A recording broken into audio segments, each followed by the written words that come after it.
Is it possible for me to get faster? This world is filled with possibilities of failure. So what goal are you trying to achieve?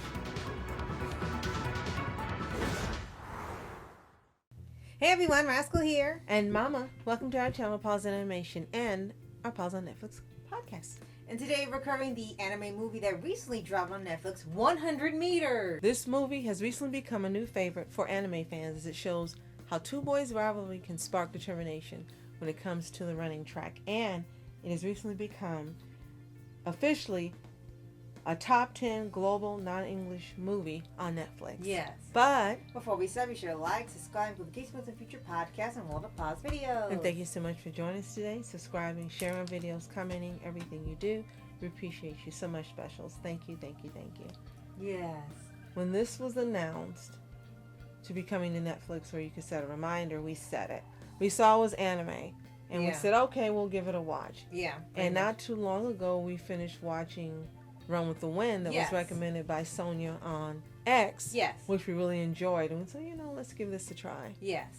And we, every now and then we watch a sports anime. It's not our favorite thing, but if we find one we like, we watch it. And it becomes our favorite thing. Right. And Run with the Wind was another running anime. I know it's probably called track and field, but I'm going to say running. Mm-hmm. And 100 Meters probably was the first one in a while in terms of being released annually. And I know that Mom wanted to see it a little more, and she got to try it out. That's okay, then I guess you'll try it out, tell me what you think, and see should we watch the whole thing. Mm-hmm. And then she said, wait, here's the thing. We thought it was a series. Yeah. A series like Run with the Wind. And then when she played it, she said, oh, wait, this is a movie. It's still not done. Yeah, it was not a 2-hour movie, but maybe close to 90 minutes. It's not long. Mm-hmm. But then we said, okay, well, it's going to be a one-shot, basically, for the film. Right. We'll watch it. And we were pleasantly surprised. Yes, definitely. Now, for those of you like us who aren't familiar with 100 Meters, it's actually based on a Japanese manga series written and illustrated by Uto. U-O-T-O. Mm-hmm. And it was, of course, in one of the magazines, this time Kodansha's Magazine Pocket website, an app from November 2018 to August 2019. It's track and field, as you said. Yeah, I figured it was the official name. And this manga has only 5 volumes, so it'll be a really nice short read. Mm-hmm. And recently, as you mentioned, it was made into an anime film for Netflix. Mm-hmm.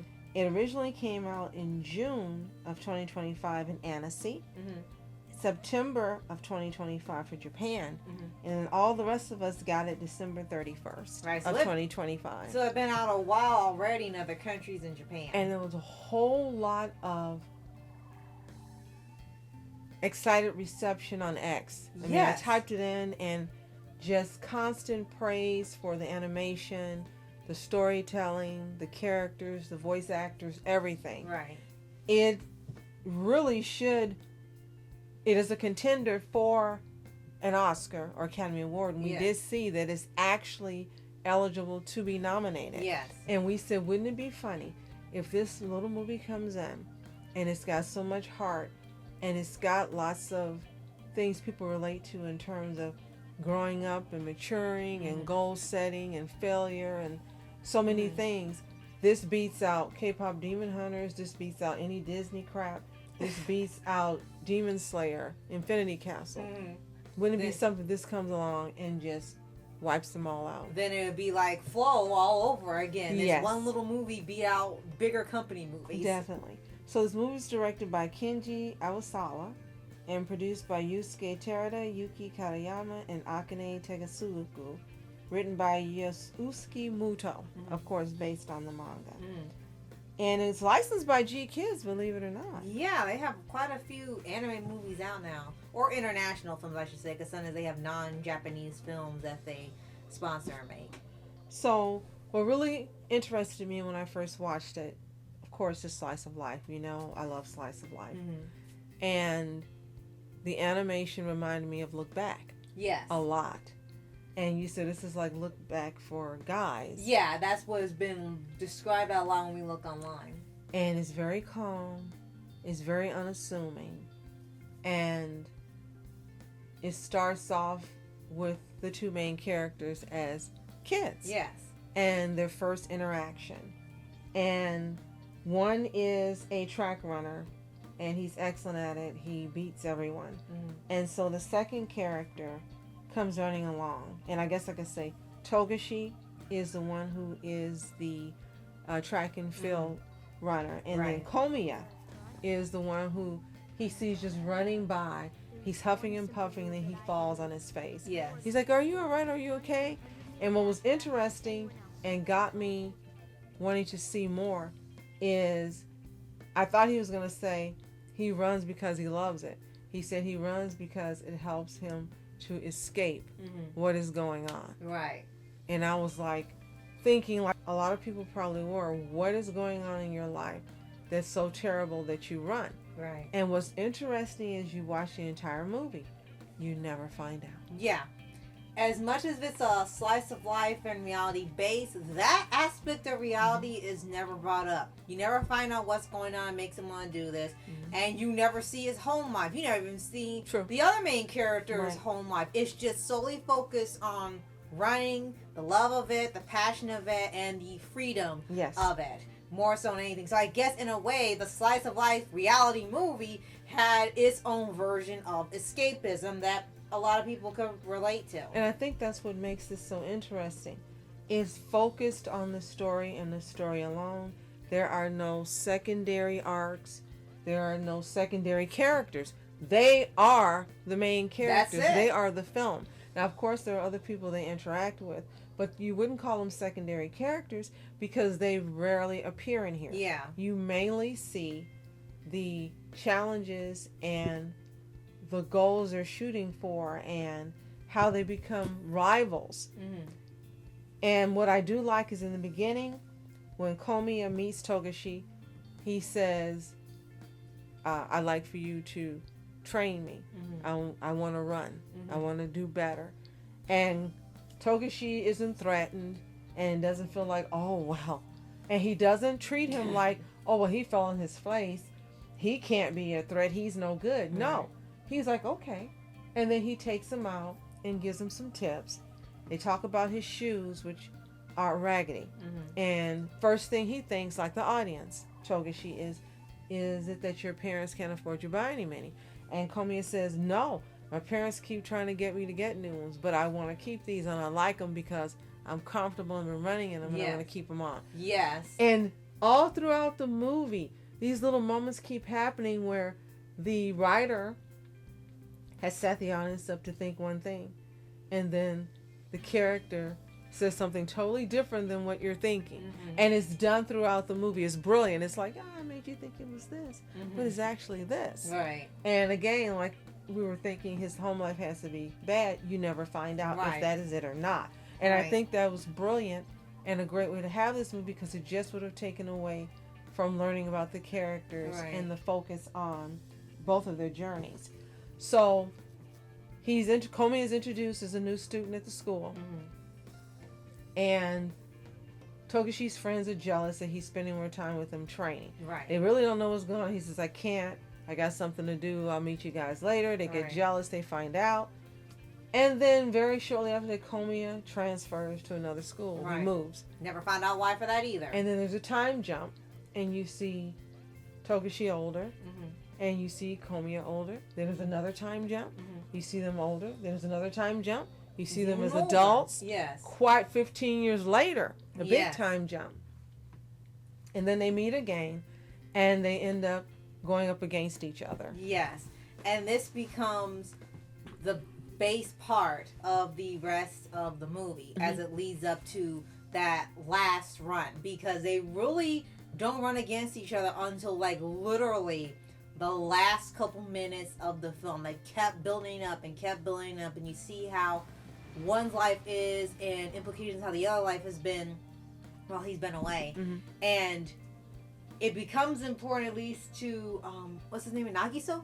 Which one? Togashi is the track and field runner. Thank you, Togashi. And Komiya is the other guy who wants to win. Yes. Togashi is dealing with the realization that he won't be able to run like this as much as he wants anymore if he wants to keep a job. And they say in here that if he can't keep up his pace and he can't get it together in terms of, winning, then they're going to cut him off from having the job to do anymore, to even run, period. And he ends up breaking down and crying, not in a comedic way or an uncomfortable way, and not in a usual anime way. Yeah, it was just, this is something he loved to do for so long. He's put it on the back burner for so long to make a living, and then when he's able to have a point where he can have a job that involves what he loves, is about to be taken away if he doesn't succeed, and he's just breaks down in tears. And people have praised that scene for being very raw, very emotional. It's taken seriously. It doesn't feel like it's trying to hit an emotional part. It's just, you feel terrible for him because he's going to have to give up that one thing he's loved his whole life in order to keep a job. He ugly cries. That's the best way to put it. Yes, quite literally. He drops to the ground and he just loses it.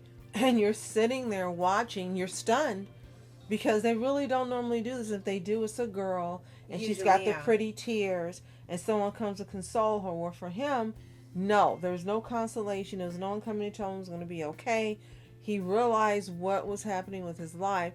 And before that, we forgot to mention the doctor had told him, you should not run.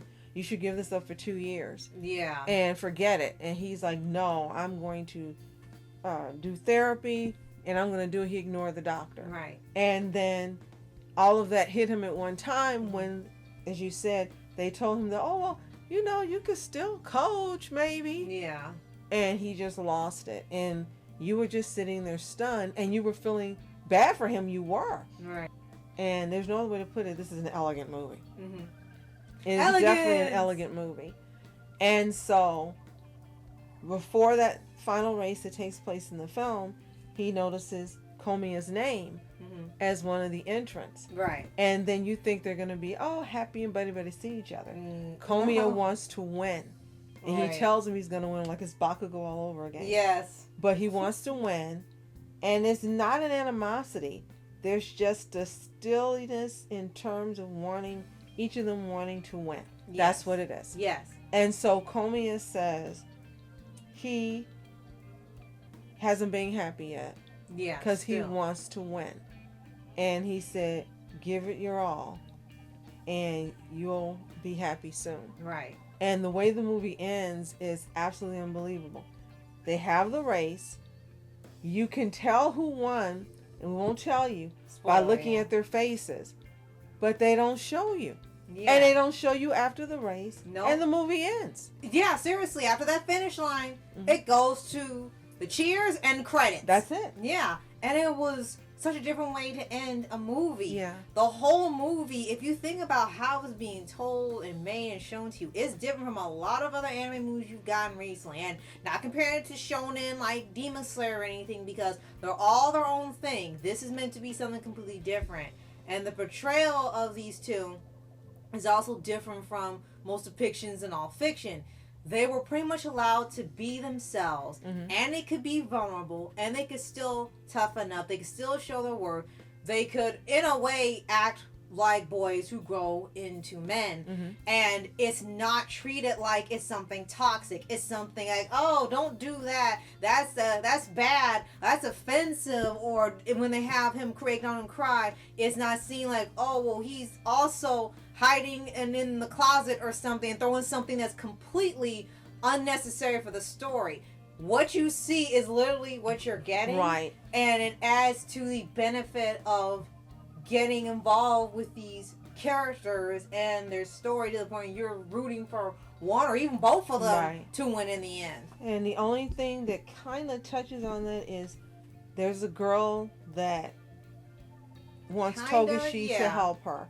And looks like later on, after the time skip, they become friends, or they're dating, or they're married. But again, what we love is that it's not a part of the story. Right. Focus on the story is what the author seems to be saying. Right. And it's a great way of making the movie. Yes. Now, we failed to mention that, I hope I'm pronouncing his name, Ulto is also better known for writing and illustrating the Japanese manga Orb on the Movements of the Earth, which is also being developed by Netflix. Yes. And has been on there quite a while. Yes. And he's been critically acclaimed and won several awards for his what's called intricate storytelling, and I agree, historical research, and detailed artwork. Very much. Yes, definitely. His influences, interestingly, he credits Parasite, Ping Pong, Ushijima the Lone Shark, Kaiji, Ajin, and Death Note as pivotal works shaping his style. Really? Okay.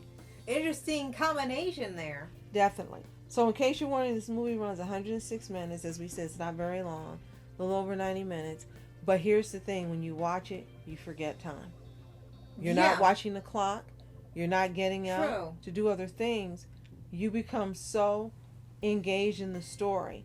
And I think that is one of the best things about this movie. It's slice of life. And we've heard a lot of people say slice of life is boring and whatever. This one grabs you so that you don't even realize the movie's almost over. Yes. When it's almost over. Yes. And you're thinking there's more. And then it ends. Yeah. And you're disappointed because you want to know what happened between them. If they became friends, you want to know more. Right. But the rest is left to your imagination. Right. So quickly we'll go over the English voice cast. So Togashi is voiced by Oscar Cordova in English. And I'm sorry, by Joe Ziha in English. And young Togashi is voiced by Oscar Cordova. Komi is voiced by Mark Whitten. Believe it or not, Rengoku voices it. And he sounds nothing like Rengoku. Yes. And Eli Hareski, young. You've got Zaitsu, voiced by David Kui. Kaido, voiced by Matthew Watterson. Nigami, voiced by Aiden Rudd. Asakusa, voiced by Sam Filyaw. Shaina, voiced by Glory Kurda. Kabaki, voiced by Alejandro Antonio Ruiz, not Saab. Romano, voiced by Alan Lee. Morikawa, voiced by Alan Winter. And Onomichi, voiced by Ben Levin. And what we say is watch this movie. Yes. We recommended it to Sylvian, and we don't know if she's going to watch it.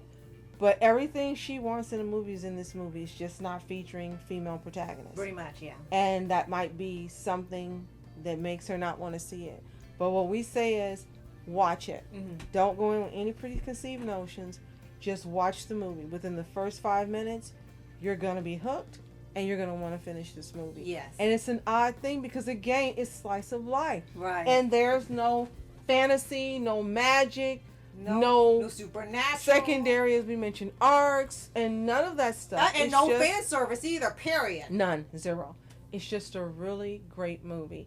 And if you're more interested in seeing more comments, you can go to X, type in 100 meters, and just look at all the comments from not only critics, but regular people who were saying how much the movie meant to them and how they could relate and how beautiful it was for everything that it provides. Yes. So if you've seen 100 meters, let us know in the comments. Did you love it? Did you think it was meh? Did you hate it? We're really interested in knowing what you think. Again, it was one of those surprise movies we didn't expect to really, really enjoy. Right. And we want to know if the same happened to you. If you haven't seen it, it's available exclusively, as far as we know, on Netflix. Go, give it a watch, come back, tell us what you think. And if you haven't already, subscribe for updates and movie reviews for anime series, anime shows, and all things animation. Absolutely. Thank you so much for joining us today. As always, you are special. Thank you so much for watching Rascal Entertainment. And Mom Entertainment. Have a fantastic day. Peace. The next race represents 25 years of my life. Have you ever questioned it at all? What the point is of running the same distance every day? And what is that brief moment for?